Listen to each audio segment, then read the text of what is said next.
Greetings, everybody. It is Ice Water King, and today we'll be talking about Helldivers today, probably for the third time on this channel now. And the very interesting fact that Helldivers' dev team and community is probably the most interesting dev teams we've ever introduced. Right? So usually, when a dev team reaches out and puts out announcements, right? They're having some big planned event. They'll probably either do a live stream or they'll probably put out YouTube videos, a live stream, posts on Twitter about how the next stream or the next couple of things is going to go. Not Helldivers, right? Helldivers recently put out a new Warbond trailer, and at the end it was a very creepy and an oh no kind of message, right? And there was tanks and everything, and the community was all for it. They were all like, yes, we got tanks.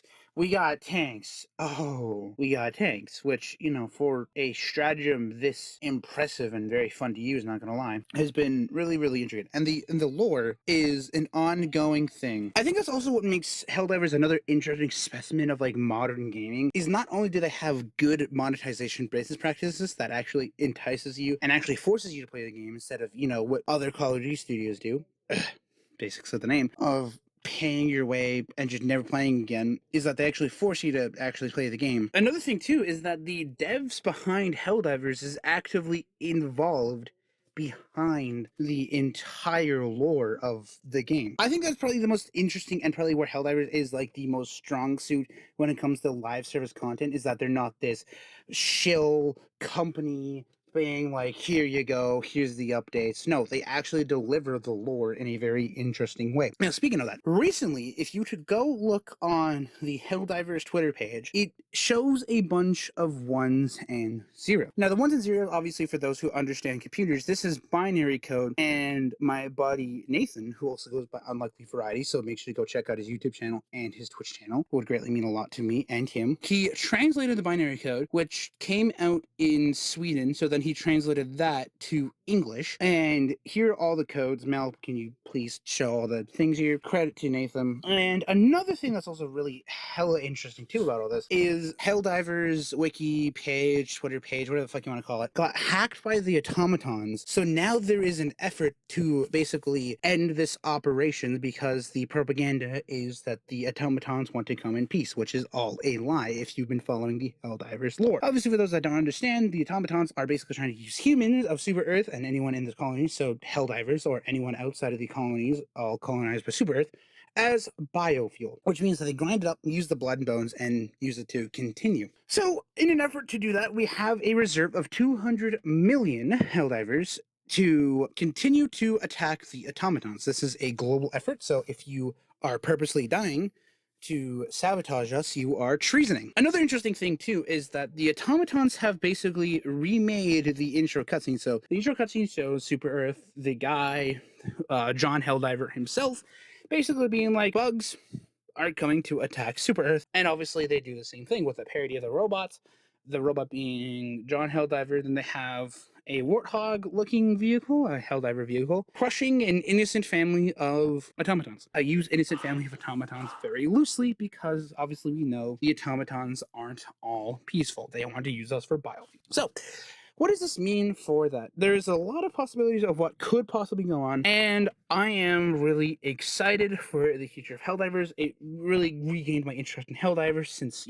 I've been on a GTA craze since the mansion updates came out. And plus, it is always nice to go back to playing Helldivers once in a while and, to see how they explain. So there is a lot of possibilities that could happen here. Obviously, the pushback of the automatons, basically kind of like the gloom. Obviously, there was a lot that we could do. Obviously, people need to play it smart and not be fucking stupid and just play on the hardest difficult and just waste all our reinforcements to do nothing. All right. Let's hope that people actually have their butts out of their heads and everything and actually join in an effort. Again, you are treason and you are dude. But again, Helldivers lore is literally up to the devs and the players, which I think is really fun concept of gaming. I think honestly more games should encourage more loose and more fun ways of doing this. It feels like that one substitute teacher that really just makes you feel like you're having fun in the class rather than just doing textbook shit all the time. Okay, the Illuminate and the Terminates. What could possibly happen while he's gone? Now, if every Helldiver went to just. Then obviously the Illuminate and the Terminus could reach super Fathers. So obviously we need to have some bug divers and some Illuminate divers, on the defense to make sure that behinds are covered and everything. But obviously this is still a growing thing happening. The lore is always updating. And this is probably the most bizarre thing to have happened in Helldivers lore, besides Super Earth being invaded by the Illuminate and Xbox divers joining. So yeah, obviously a lot could happen. This is a very ongoing development. I've seen a lot of people being updating as if like they are, the news or, that of the Helldivers lore. And this is again another part of the reason why I love this community. Everybody doing their part, everybody covering the story and everything. They could either be in character or out of character, and it still fits in with the lore of the game. Obviously, the automatons and the tanks, they're really fun. The automatons are probably my favorite, probably because I'm a huge Terminator fan, which, Terminator is really one of my favorite all-time movies, specifically the second one. So unless they send fucking what's his face, Arnold Schwarzenegger back to the time to stop the Super Earth from being a thing, shit, that'd be a fucking whole ass new game on its own. Fucking Helldivers before Helldiving, whatever the hell you want to call it. Right. So things could happen. Honestly, the Helldivers devs can do whatever the hell they want, and it's working good. Their business practice is going well, and honestly, it is very rare to see a modern gaming company be the way that it is today. But obviously, that's gonna wrap it up for today's video. If you like what you see, make sure to subscribe. I'm always staying up to date with what's new with gaming. Obviously, I'm really excited for DD6, but honestly, this will hold me out until November. So, be sure to subscribe, be sure to follow me on Twitch, and be sure to join me in Discord if you want to just hang out, chat, and talk about your favorite games or whatnot. I'm always welcome to enjoy new players. So, hey, more power to you. Plus, the sweater contest, we have yet to have a second entry of that to happen. So if you want to be the second one to get a week-long shout out from both me on all the platforms, feel free. So